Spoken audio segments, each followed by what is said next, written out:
Mesdames, messieurs, toute autre personne regardant cette vidéo, je suis très content de vous retrouver aujourd'hui pour parler de Captain America Brave New World et, on va dire, du mensonge qu'on essaye de nous faire passer.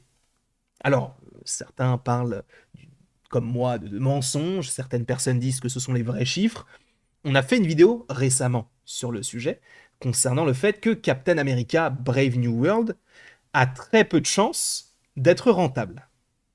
Notamment pas par rapport à la qualité du film, mais par rapport au fait qu'il ait coûté énormément d'argent. On est allé sur IMDb, le site IMDb, qui a dit que le film a coûté entre 350 et 375 millions de dollars. Et là, on a un article de The Hollywood Reporter, qui est donc un média très fiable, qui a évoqué un budget quasiment divisé de moitié. Et vous allez voir qu'en vrai, je pense qu'on essaye un peu de jouer avec les chiffres. Vous allez comprendre pourquoi. Parce qu'il va y avoir notamment quelques petits comparatifs à faire. Et à mon sens, je ne comprends pas comment c'est possible. Je vais pas vous mentir. On va lire cet article justement ici, sachant qu'on te parle également des débuts prometteurs du film au cinéma. D'accord? On va voir ça tous ensemble. Captain America Brave New World promet des débuts au box-office américain à plus de 90 millions de dollars. Alors évidemment, pour une meilleure compréhension, on va lire l'article, mais si vous voulez le lire dans votre coin après, il sera évidemment en description. La suite de Marvel voit Anthony Mackie reprendre les fonctions de super-héros phare qui ouvre pendant le week-end du President's Day. Pour rappel, le film sort le 12 février en France et le 14 aux États-Unis, donc lors de la Saint-Valentin, par ailleurs. Le box-office de l'hiver 2025 pourrait certainement avoir besoin d'un héros, et tous les yeux sont tournés vers Captain America Brave New World avec Anthony Mackie pour être exactement cela. Bon, la traduction Google. Si les premiers chiffres sont exacts, le film de Marvel Studios devrait rapporter au moins 90 millions de dollars de recettes au cours du week-end combiné de la Saint-Valentin et de la fête des présidents. L'une des meilleures recettes de l'histoire pour cette fête, c'est le même week-end que le premier Deadpool et Black Panther, premier du nom, qui est sorti du coup en 2018. Le premier film événement de l'année sortira donc le 14 février. Je tiens quand même à apporter une certaine dimension comparative, entre guillemets. Pourquoi? Parce qu'on te dit que ce serait l'un des meilleurs week-ends. Sachez qu'il a des estimations à 90 millions, mais vous allez voir que plus loin dans l'article, on te rappelle que Ant-Man et la guêpe Quantum Mania a fait plus. Pour la même période, au même moment, puisque je vous rappelle que Ant-Man et la guêpe Quantum Mania, en tout cas en France, est sorti le 15 février 2023. Et là, pour le coup, on est 2 ans plus tard, et on ferait moins. Alors que c'est un film Captain America. J'espère qu'il fonctionnera. Et vous allez voir que, bon, c'est un petit peu particulier. Marvel revient aux sources avec un casting entièrement nouveau. Sam Wilson, interprété par Mackie, reprend le rôle de Captain America, puisque je vous rappelle que, même si vous n'avez pas vu The Falcon and the Winter Soldier à la fin d'Avengers Endgame, Chris Evans, qui interprète Steve Rogers, a donné le bouclier donc à Sam, interprété par Anthony Mackie, mais on le voit que dans The Falcon and the Winter Soldier, il refuse le bouclier, puis finalement il se dit qu'il est la meilleure personne pour être, on va dire, le successeur de Steve Rogers. Sur le plan du ton, le film reste à l'écart des éléments de science-fiction et du multivers, sachant qu'on sait qu'on est dans ce monde-là. Et c'est là où c'est très intéressant, et présente un casting entièrement nouveau, et a également coûté environ 180 millions de dollars, soit moins que de nombreux autres films Marvel. Alors c'est là où j'ai quand même un petit doute. Alors évidemment, Marvel, c'est Disney, Disney sait comment faire de l'argent. Ils savent comment, on va dire, optimiser leurs coûts. Je vous rappelle que Quantum Mania, on avait fait un article, enfin pas un article, on avait lu un article en vidéo, on avait fait une vidéo sur le sujet, parce que Forbes avait analysé en fait comment Quantum Mania avait été rentable, alors qu'il n'a pas fait un score exceptionnel et qu'il a coûté très cher, pour la simple et bonne raison qu'il a été en grande partie tourné à Londres. Et lorsque tu tournes à Londres, tu as une optimisation qui te permet d'être remboursé dans certains cas. Je vous inviterai à aller voir la vidéo en question. Et donc, de ne pas payer autant que ce que tu avais annoncé à la base. IMDb te disait 300 millions, là on te dit quasiment 2 fois moins. c'est particulier.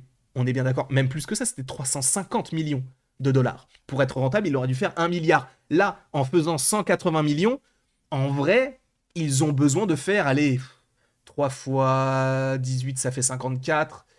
Donc logiquement, ouais, 540 millions, donc à peu près 600 millions pour être bien.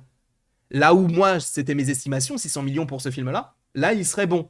Mais le fait est que le film a subi énormément de changements. Il y a eu énormément de retard, notamment par rapport aux différentes grèves. Et en plus, on rajoute à ça le fait qu'il y ait eu des reshoots. Ça coûte très cher. D'accord? Donc quand on parle de 180 millions de dollars, je n'y crois pas une seule seconde. Alors peut-être qu'ils ont mieux optimisé leurs dépenses, etc. J'y crois pas. Parce que tu vas me dire, oui, mais comment ça, tu n'y crois pas? À titre de comparaison, 2014, Captain America, le soldat d'hiver, il a coûté 170 millions de dollars. Là, on a 10 millions de plus. Vous pensez vraiment que ce film, avec tous les reports qu'il y a eu, avec tous les changements qu'il y a eu, il a coûté que 10 millions de plus qu'un film qui, logiquement, a été tourné sans grosses embûches? Ça m'étonnerait beaucoup. Après, tu vas me dire, mais en vrai, il y a beaucoup d'effets spéciaux aussi dans Captain America, le soldat d'hiver, notamment avec les héliporteurs et tout. Bon, c'est pas le principe du film, mais on a quand même des effets spéciaux. Donc tu vas me dire que les effets spéciaux dans Captain America, le soldat d'hiver, sont à peu près, en tout cas, équivalents, entre guillemets, à un coup d'effets spéciaux avec le Red Hulk, qui peut-être ne sera pas beaucoup présent, mais qui sera là, le Red Hulk, la scène de Falcon qui vole, tu vas me dire, bon, on l'avait déjà dans Captain America, le soldat d'hiver, mais qui vole autour de quoi? D'un céleste, donc d'une créature qui sort de l'eau. Il y a énormément d'effets spéciaux là-dedans, même si on reste sur un film terre à terre, il y a beaucoup, beaucoup d'effets spéciaux.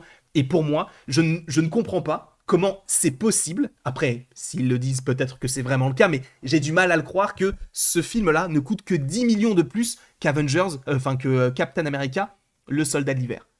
Je ne vois pas comment c'est possible. Sachant qu'on te parlait de 2 fois le budget récemment. Donc, j'en doute. Mais continuons l'article si vous le voulez bien, parce qu'encore une fois, après, on va te parler de Quantum Mania. Il s'agit plutôt d'un thriller d'action politique à l'image de Captain America, le soldat d'hiver, le film de 2014, dans lequel Evan jouait. Bon bref, c'est pas forcément très intéressant. Réalisé par Julius Onah, qui écrit également le film. Brave New World met également en vedette Harrison Ford dans le rôle du président américain Thaddeus Thunderbolt Ross. Pourquoi est-ce qu'il le précise? Je ne sais pas. Qui souhaite faire entrer Captain America à bord du navire dans un poste militaire officiel, mais avant que Wilson ne puisse prendre une décision, il découvre qu'un complot mondial néfaste qui comprend un affrontement avec Ross lorsque le président se transforme de manière inattendue en Red Hulk. Bon, là, on te rappelle qu'il y aura bel et bien Liv Tyler, sachant qu'on ne l'a pas vu dans les trailers, hein, mais ils le disent. Liv Tyler est dans le film, donc pour rappel, Liv Tyler, elle joue Betty Ross, donc la fille du général Ross, qui, par ailleurs, est le love interest de Hulk dans le premier film. On a Danny Ramirez, on va avoir Tim Blake Nelson et Rosa Salazar. Marvel qui a dû sérieusement faire le point sur sa stratégie et son avenir après l'échec de plusieurs films dont The Marvels est dans une bien meilleure situation aujourd'hui grâce du coup à Deadpool et Wolverine qui, je vous le rappelle, a eu au box-office 1,3 milliard de dollars si je ne dis pas de bêtises. Cela ne veut pas dire que Brave New World n'a pas rencontré d'obstacles sur sa route. Le film qui a tourné dans un brouillard après avoir terminé le tournage principal au printemps 2023 a subi 22 jours de tournage supplémentaires au printemps 2024 en route vers sa date de sortie le 14 février 2025. Après plusieurs retards.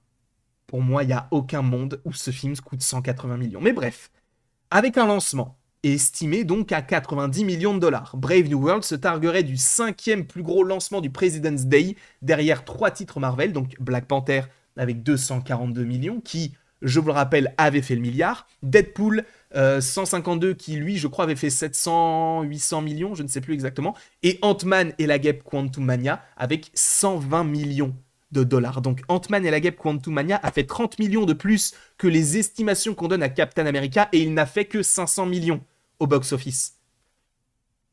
Donc là, dites-vous bien que Captain America, c'est un film Captain America avec un Hulk. Ce film-là a de moins bonnes estimations que ce qui a été fait du côté de Quantum Mania. C'est très particulier. Et après, on parle de 50 nuances de grès avec 93 millions. Disney utilisera les 3 prochaines semaines pour réaliser son dernier et plus gros marketing pour le film, qui pourrait arriver en avance sur les projections s'il y a un bouche à oreille positif. Voilà un petit peu tout ce qu'on pouvait dire sur Captain America. Bon, je reste un petit peu réticent, je ne prends pas tout comme argent comptant comme vous, hein. Peut-être que vous n'êtes absolument pas d'accord avec moi, que vous avez d'autres idées ou quoi que ce soit. En vrai, chacun, bon, je vous fais confiance aussi sur le fait que vous soyez bienveillant, mais chacun a son opinion sur différents sujets. Je ne sais pas ce que vous en pensez. Évidemment, mettez-moi votre avis dans les commentaires. N'hésitez pas à me dire ce que vous pensez de tout ça, à aimer la vidéo, à la partager, à la commenter et donc à vous abonner si ce n'est pas déjà le cas. Et après tout ceci, il ne me reste plus qu'à vous dire à la prochaine pour la prochaine. Et encore une fois, merci beaucoup à vous d'avoir été présent. C'était évidemment extrêmement sympathique de pouvoir vous avoir, de pouvoir vous en parler. Et d'ici là, on se retrouve d'ici quelques temps pour de nouvelles aventures et de nouvelles vidéos.